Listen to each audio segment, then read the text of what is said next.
ایک سوال یہ ہے کہ صبر کے بارے میں یہ کہا جاتا ہے کہ یہ کب تک کیا جائے، یعنی اس کی کوئی حد ہوگی جہاں پر پہنچ کر آدمی صبر کے طریقے کے برعکس کوئی طریقہ اختیار کر لے؟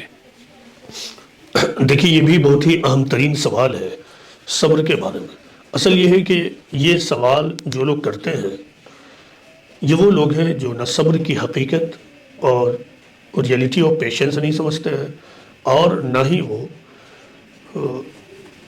اسلامک میسج اور اسلامک ٹیچنگز کو پوری طرح سمجھ رہے ہیں۔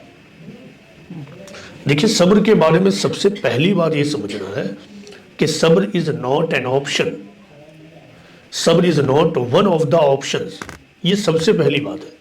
تو یہ سوال یہیں سے ایمرج ہوتا ہے کہ صبر بہت سارے آپشنز میں سے ایک آپشن ہے، تو یہ لے بھی سکتے ہیں، نہیں بھی لے سکتے ہیں، نہیں۔ صبر اس دنیا میں کامیاب زندگی کی ہے۔ Patience is a key to successful life, یہ ہمیشہ یاد رکھیے، patience is a key to successful life.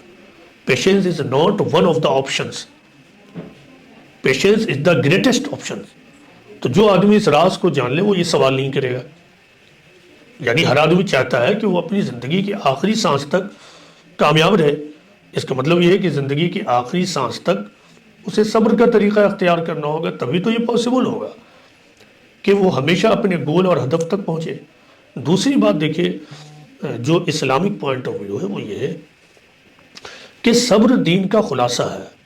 صبر قرآن و حدیث میں جس طرح پیش کیے گئے ہیں، اس کا مطلب ہے کہ صبر کے معاملے میں کوئی آپشن نہیں دیا گیا ہے۔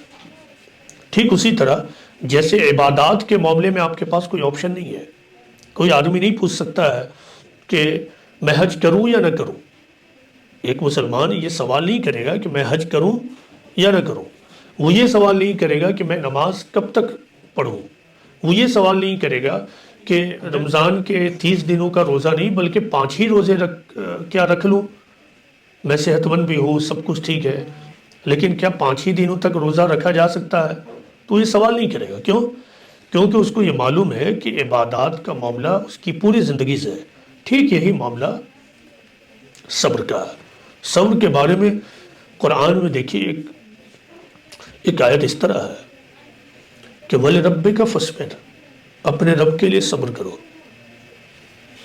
اب اس سے آخری بات کیا ہوگی ایک مسلمان کے لیے کہ اللہ کہتا ہے کہ تم سوال پوچھتے ہو کہ کیوں صبر کریں، کب تک صبر کریں؟ بھائی اپنے رب کے لیے صبر کرو۔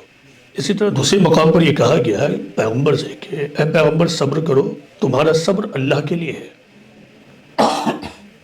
تم صبر کرو، تمہارا صبر اللہ کے لیے ہے۔ تو ایک مومن کی زندگی اس دنیا میں، ایک مومن کی زندگی اس دنیا میں جو ہوتی ہے اس کے 2 امپورٹنٹ پہلو ہیں۔ ایک اس کی ذاتی زندگی ہوتی ہے، ایک اس کی دینی اعتبار سے ذمہ داری والی زندگی ہوتی ہے۔ ایز فار ایز مسلمز اور بلیورز آر کنسرن، تو ان کو یہ سمجھنا ہے کہ ان کی ایک ذمہ داری اس دنیا میں دعوتی ذمہ داری ہے، دوسری قوموں کے اوپر خدا کا پیغام پہنچانا، اس سے ان کو آگاہ کرنا۔ اور اس کام اور اس راہ میں جو شخص یا جو قوم مسلسل لگی رہے تو وہ ہمیشہ چند چیزوں کی شکار ہوگی۔ اسے دل آزاری کا تجربہ ہوگا، ناخوشگوار سچویشن کو فیس کرنا ہوگا، انوانٹیڈ ایکسپیرینسز ہوں گے، پرابلمز پیدا ہوں گے۔ ایسی حالت میں اگر وہ صبر کرے نہ کرے، صبر کرے نہ کرے، تو پھر تو اس پروسیس ہی میں رک جائے گا۔ تو دونوں اعتبار سے اس دنیا میں خواہ کسی کو اعلیٰ کامیابی حاصل کرنی ہو یا اخروی اعتبار سے ذمہ داری کی ادائیگی، تاکہ کل آخرت میں خدا کے سامنے یہ کہہ سکیں کہ خدایا ہم نے اپنی ذمہ داری ادا کی، دونوں اعتبار سے صبر آپ کی آخری سانس تک رہے گا۔ صبر کی صفت آپشنل نہیں ہے، دس از اے مین آپشن، یہ ہمیشہ یاد رکھیے۔